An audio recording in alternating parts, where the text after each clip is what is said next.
Satisfy करे, y की इसी वैल्यू निकालना जो इक्वेशन को सेटिस्फाई करे मतलब LHS इक्वल टू RHS होगा जब y की वैल्यू को पुट करूंगा मैं।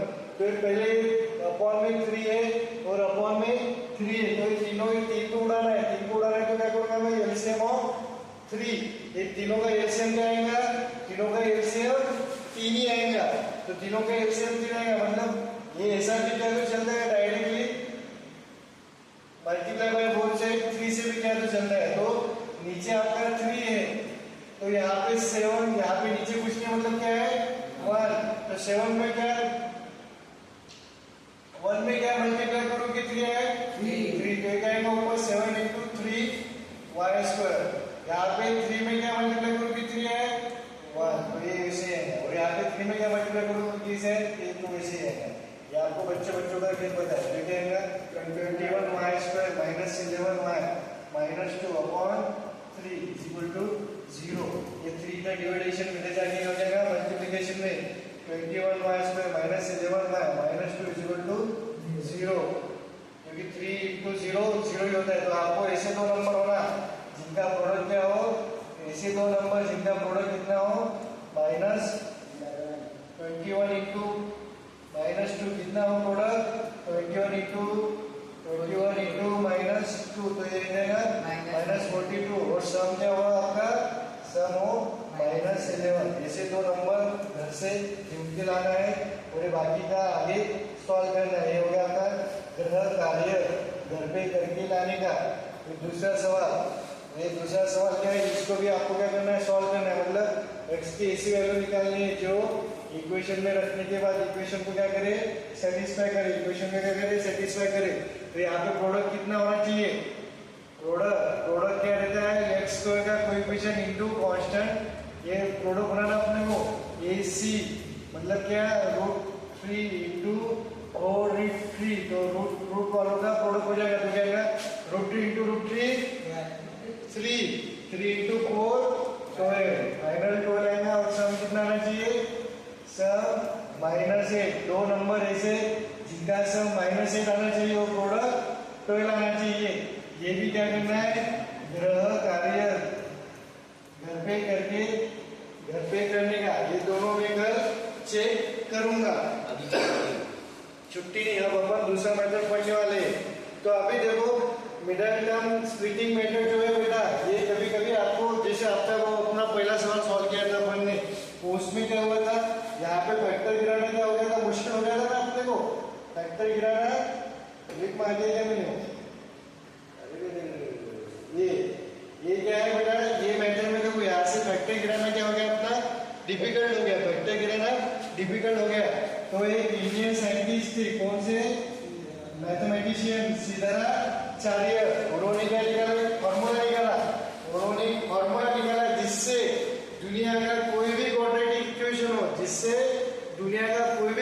इक्वेशन हो उसमें उस फॉर्मूले के हेल्प से आप उसके रूट्स यानी सॉल्यूशन निकाल सकते हो। मतलब कोई भी क्वाड्रेटिक के सॉल्यूशन उस फॉर्मूले के निकाल सकते हो। मतलब वो जो मैथमेटिशियन होंगे जिन्होंने फॉर्मूला निकाला कितने ब्रिलियंट आदमी होंगे, उन्होंने एक ऐसा ब्रह्मास्त्र दिया, ऐसा ब्रह्मास्त्र जिससे किसी भी क्वाड्रेटिक इक्वेशन का समस्या जिसके सॉल्यूशन इजीली सॉल्व हो जाते हैं। तो सर वो फॉर्मूला क्या है, फॉर्मूला ये अगर आपके पास ax² + bx + c ये कोई भी क्वाड्रेटिक इक्वेशन रहा तो इसके जो रूट्स है उसको कैसे वो डायरेक्ट फॉर्मूले से निकलेंगे। ये फॉर्मूले का -b प्लस माइनस q है, सर एक बार प्लस लेने का एक बार माइनस लेने का, √b² - 4ac/2a, this is the सिद्धार्थाचार्य, और इसको दुनिया कौन से नाम से पुकारती है क्वाड्रेटिक फार्मूला। तो अब इसमें क्या होगा बेटा b² - 4ac, इसकी तीन पॉसिबिलिटीज है ना, अगर दो नंबर का मैं माइनस कर रहा हूँ, क्या बोला मैं दो नंबर को मैं माइनस कर रहा हूँ, तो जो आंसर आएगा उसकी तीन पॉसिबिलिटीज होंगी, एक तो पॉजिटिव आंसर आएगा करेक्ट, एक तो 0 आएगा, एक तो नेगेटिव आएगा, ये तीन पॉसिबिलिटीज हो सकती है ना। वैसे ही ये जो b² - 4ac है, b² - 4ac इसकी कितनी पॉसिबिलिटीज होगी तीन। पहली पॉसिबिलिटी क्या हो सकती है b² - 4ac, ये क्या होगा पहली पॉसिबिलिटी की इक्वल टू पॉजिटिव नंबर है, इक्वल टू पॉजिटिव नंबर है मतलब ग्रेटर देन 0 है, इक्वल टू पॉजिटिव नंबर है मतलब ग्रेटर देन 0 है। तो अंडर ये क्या आएगा फिर यहाँ पे रखने की value x is equal to minus B plus under root of positive number upon 2a। ये सॉल्व करोगे आप तो आपको एक नंबर मिलेगा, राइट। ये सॉल्व करने के बाद आपको एक नंबर मिलेगा। उसके बाद x is equal to minus B minus under root something upon 2a। ये दोनों नंबर सेम है क्या बताओ मेरे को, जो आएंगे सॉल्व करने के बाद दोनों सेम आएंगे क्या? हाँ सेम आएंगे क्या? नहीं, क्योंकि यहाँ पे माइनस बी प्लस समथिंग है, यहाँ पे माइनस बी माइनस समथिंग है, तो ये दोनों नंबर अलग अलग आएंगे। दोनों नंबर अलग अलग आएंगे मतलब अलग अलग मतलब अनइक्वल आएंगे।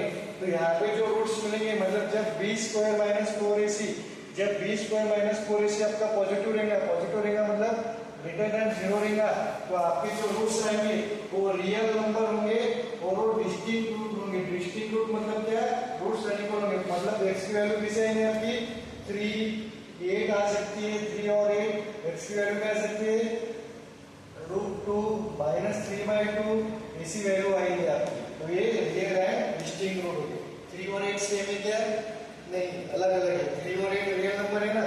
अब दूसरी केस क्या हो सकती है सर? दूसरी केस ये हो सकती है कि जो b square minus 4ac equal to क्या है आपका 0 है। b स्क्वायर माइनस 4ac क्या है इक्वल टू 0 है। तो x is equal to minus B plus under root b square minus 4ac की वैल्यू क्या है आपकी 0 है। Under root of 0 upon 2a। Under root of 0 क्या होगा? 0 ही होगा ना, तो ये क्या होगा माइनस बी अपॉन 2a। ये क्या होगा माइनस बी अपॉन 2a और minus B minus root A minus square root of 0 upon 2a। इसकी वैल्यू क्या होंगी बेटा? इसकी वैल्यू 0 ही होंगी। इसकी वैल्यू क्या होंगी आपकी 0 ही होंगी। तो ये क्या है माइनस बी बाई 2a। ये दोनों सेम है कि अलग अलग है? Minus b by minus b by a, तो ये सेम है। तो ये क्या आएगा आपका इक्वल रूट्स आएंगे। क्लियर है? Equal roots. यहाँ पे देखो b स्क्वायर माइनस 4ac, यहाँ पे क्या है नेगेटिव साइन है, यहाँ पे नेगेटिव साइन है। तो कभी भी स्क्वायर रूट के अंदर अगर नेगेटिव नंबर रहा तो वो एग्जिस्ट नहीं करता। स्क्वायर रूट के अंदर नेगेटिव नंबर रहा तो वो एग्जिस्ट नहीं करेगा। कोई भी नंबर का स्क्वायर नेगेटिव होता है क्या बताओ मेरे को? हाँ, कोई भी नंबर का स्क्वायर नेगेटिव होगा क्या? नहीं। क्यों? स्क्वायर है नहीं क्या सर? वही नंबर खुद में मल्टीप्लाई करना, उसको क्या बोलते हैं अपन? स्क्वायर बोलते हैं। तो दो पॉसिबिलिटी हो सकती है, 2 × 2 2 का स्क्वायर 4 है आपका 4 है। 4 किसका स्क्वायर है? 2 × 2 का स्क्वायर है या -2 × -2 का स्क्वायर।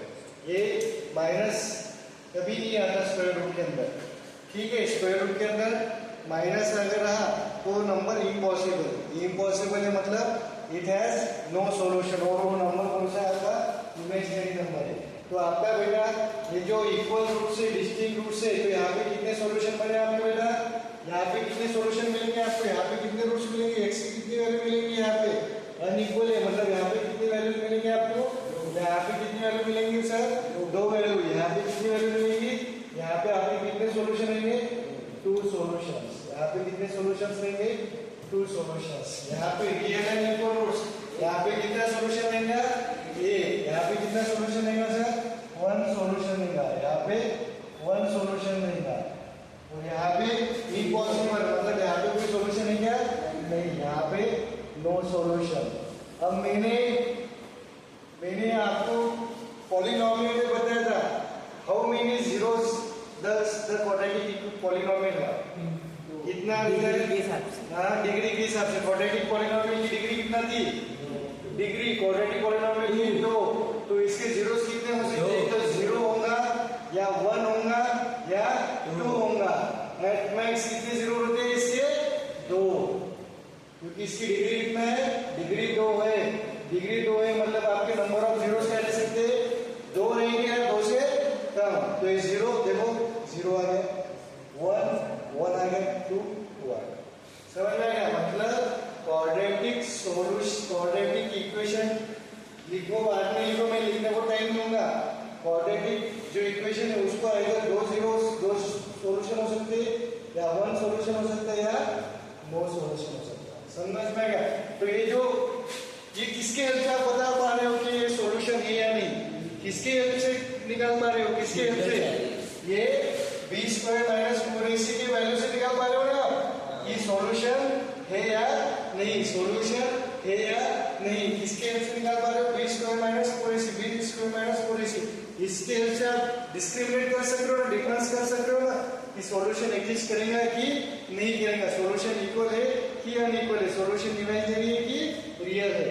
तो इसको जो वैल्यू है बनाइए बी स्क्वायर माइनस 4ac, इसको बोलते डिस्क्रिमिनेंट, इसको क्या बोलते डिस्क्रिमिनेंट।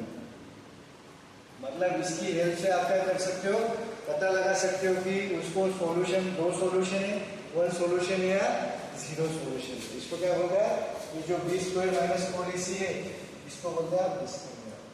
समझ में आ गया? चलो लिखो, चालू ही नहीं की थी, समझ में आ गया?